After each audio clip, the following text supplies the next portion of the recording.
Pointer regarding your tail lights on your Sprinter, your Mercedes Benz Sprinter. If one of the lights don't work and the bulbs are good, usually it's the ground. All this is ground. Is not sitting flat.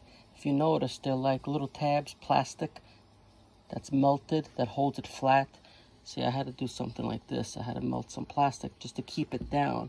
But if you have like certain spots that are just popping up, the metal pops up, just get a soldering iron, just press it down so it mushrooms the head and it keeps it in place. And that's what I've done in numerous places throughout the years, and it works. So if you see that the bulbs are good and it still doesn't light up, it's probably one of these ground bars that are not sitting down properly. Just check each one, press on them, see if they're loose. If they're loose, just put a little heat on it and mushroom it down so that it'll stay firm.